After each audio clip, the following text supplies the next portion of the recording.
अच्छा, ऐसा है कि तकरीबन 1 घंटा पहले हमारी एक चैट में पार्टिसिपेंट थे, उन्होंने चैट की थी पे लिखा था कि जी science is full of lies हुँ, और और आपको एड्रेस करके कहा था कि जी of course you know being a scientist as if कि ये तो गिवन बात है, ठीक है? हुँ, तो पहली बात ये है कि और उन्होंने ये भी कहा कि जी ओहो! आपको कुछ पता नहीं है, आप तो रिसर्चर हैं, आप तो रिसर्च साइंटिस्ट हैं, आप फाइनेंस में नहीं हैं, ठीक है? इस तरह की मुझे नज़र आ रही थी चैट में। अच्छा, एक तो पहली बात ये है कि जो आपकी बातों से लग रहा है कि आप ना रिसर्च में हैं, ना फाइनेंस में हैं, ठीक है? वो इस वजह से कि एक बाहर से बैठकर आपने कॉन्स्पिरेसी थ्योरी बनाई है और मैं आपको एक एवोल्यूशनरी एक्सप्लेनेशन भी अभी दूँगा to understand and introspect your own behaviour कि in the light of evolution why humans are susceptible to weaving and dreaming conspiracy theories और आज की तारीख में हमें क्यों अपने रैशनल सिस्टम को ज़्यादा हाइपर एक्टिव रखना है कि कहीं हम किसी कॉन्स्पिरेसी थ्योरी का शिकार तो नहीं हो रहे। हर बंदा ही ये कोई मैं आपको सिंगल आउट नहीं कर रहा। बहुत सारे लोग जो हैं वो इस चीज़ के ससेप्टेबल हैं because of just by virtue of being homo sapiens ठीक है? तो आपका कसूर नहीं है इसमें कि if you are building conspiracy theories.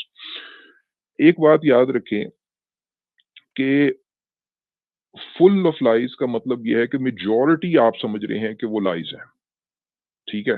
कि it is brimming with lies.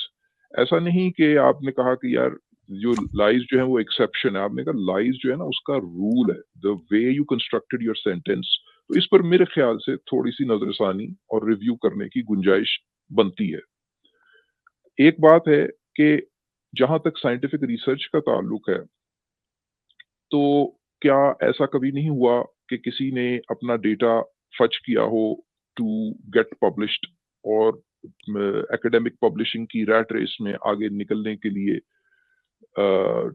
किसी ने अपना डेटा जो है वो कुक ना किया हो, तो ऐसा तो नहीं है, ऐसा हुआ है, ठीक है? कि डेटा कुक होता है और वो पीयर पीयर रिव्यू की नज़र से बाज़ दफ़ा गुज़र भी जाता है और पब्लिश भी हो जाता है।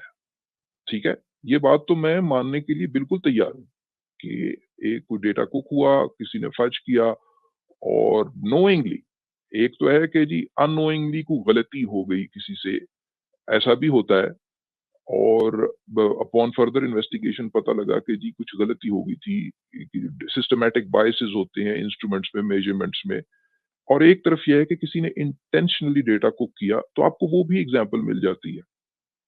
लेकिन इम्पोर्टेंट बात क्या है? इस चीज़ को पकड़ता कौन है? इसको साइंटिफिक प्रोसेस ही पकड़ता है। इस चीज़ की करेक्शन कौन करता है? इस चीज़ की करेक्शन साइंस ही करती है, ठीक है?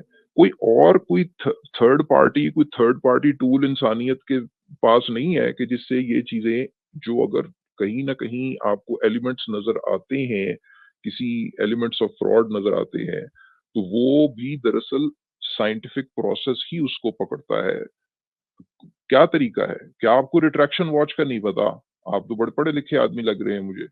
क्या आपको ये नहीं पता कि आप किसी भी जर्नल में उसके एडिटर को कोई भी साइंटिस्ट, कोई भी आप एक लेटर लिख सकता है कि जी फलाने-फलाने पेपर के मेथड्स के फलाने सेक्शन में, मेथोडोलॉजीज़ के सेक्शन में चीज़ पूरे तरीके से एक्सप्लेन नहीं है या लग रहा है कि ऑथर्स जो है कुछ छुपा रहे हैं या the data is too good to be true, ये कैसे रिव्यू से पास हुआ? इमीडिएटली एक कमिटी बैठती है, एक और रिव्यू पैनल बनता है, उसका इंडिपेंडेंट पीयर रिव्यू होता है और उसको मौका दिया जाता है कि या तो आप क्या कहते हैं आकर इसको डिफेंड करें या इसकी रिप्रोड्यूसिबिलिटी का एक प्रॉपर क्या कहते हैं हकीकी पाइपलाइन बताएं, नहीं तो आपका पेपर गया रिट्रैक्शन वॉच में।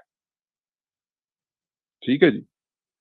तो इस तरह मुझे लग रहा है कि इन चीजों का इस सारी प्रोसेस का अगर तो आपको पता है बहुत अच्छी बात है।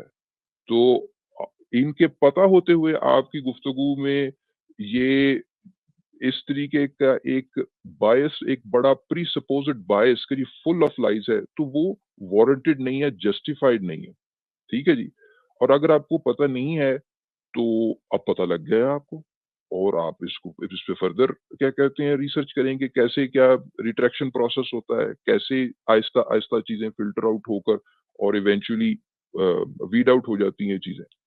रही बात ये कि जी अ, कोई अ, जो इन्वेस्टिगेटर है वो प्योरली एक रिसर्च साइंटिस्ट है, उसको फाइनेंस का कुछ नहीं पता, तो मैं तो एक मामूली सा तालिब-इल्म हूँ, आपको मोमो खुद कन्फर्म करेंगी, ये तो क्या कहते हैं एस्टेब्लिश्ड मेरा मतलब अकॉम्प्लिश्ड साइंटिस्ट हैं, कि भाई जब आपने किसी प्रिंसिपल इन्वेस्टिगेटर ने फंडिंग के लिए अप्लाई करना होता है, तो जो वो फंडिंग की जो एप्लीकेशन होती है या जो प्रपोज़ल होती है, उसमें बजटिंग कोई फाइनेंस वाला नहीं करता।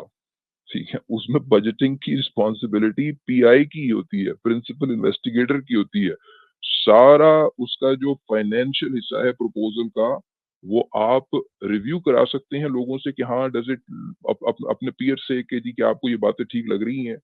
और पता तो अल्टीमेटली उसको है कि जी अगर उसने रिसोर्सेज हायर करनी है कोई पोस्ट डॉक हायर करना है, कोई स्टूडेंट हायर करना है, वो मास्टर स्टूडेंट होना चाहिए, वो पीएचडी स्टूडेंट होना चाहिए, प्रोजेक्ट का स्कोप क्या है, 4 साल में होगा, 5 साल में होगा, पीएचडी स्टूडेंट को कितना क्या कहते हैं स्टाइपेंड देना है, उनकी अगर उनकी कोई कॉन्फ्रेंसेस होनी है, उसको सपोर्ट करने के लिए कितना पैसा चाहिए है, ऑन एवरेज उनकी अकोमोडेशन के लिए कितना पैसा चाहिए है।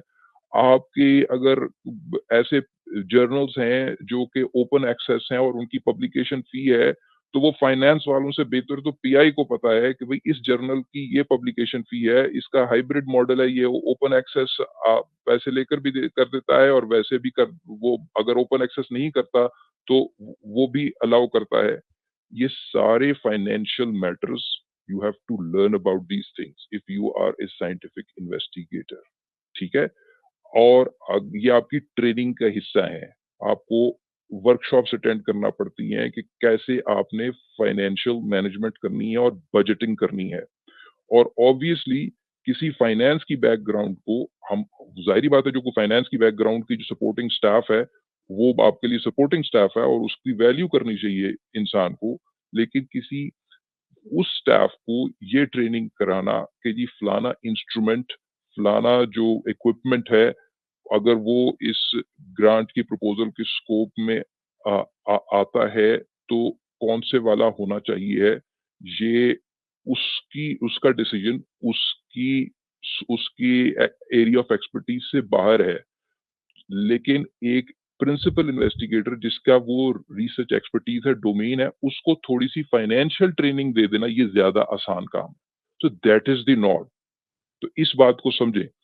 और फिर उसके बाद जब आपने एक आपको फर्ज़ करें ग्रांट मिल गई, अगले 5 साल के लिए वो एक प्रोजेक्ट में चलना है, तो फिर जो आपने लिखा होता है ज़ाहिर-सी बात है कि उस पे on top of that variation आती है। को आपकी अगर आपने 2 रिसोर्सेज़ रख लगा दिए हैं, तो आपको पता लगता है नहीं यार एक ही रिसोर्स जो है, मैंने एक मास्टर स्टूडेंट हायर किया था, now the master student is so excited wants to continue for a PhD student, the same student can continue and take the project forward. Well, yeah, that's a variation um, as compared to what you wrote in your project plan. और ये तो practical चीजें इस तरीके से होती हैं। At the end of the project जो फंडिंग एजेंसी है वो आमतौर पे आपको मजबूर करती है कि आप पूरी फाइनल रिपोर्ट दें जो कि ऑडिट होगी। बाज दफा वो सालाना भी मांगती है, हर साल के एंड पे मांगती है, जिसमें आपका फाइनेंशियल ऑडिट होगा कि जी आपने किधर खर्चा किया, क्यों किया, कैसे किया। वो तो फाइनेंशियल एस्पेक्ट्स है। वो इंडिपेंडेंट बात है कि जो रिसर्च आपने की है, यानी मैं ये कि वो ट्रूथफुल और साइंटिफिक एविडेंस बेस्ड है कि नहीं आपके रिजल्ट्स के आपने अपनी पेपर्स के अंदर कोई साइंटिफिक एम्बेजलमेंट तो नहीं की।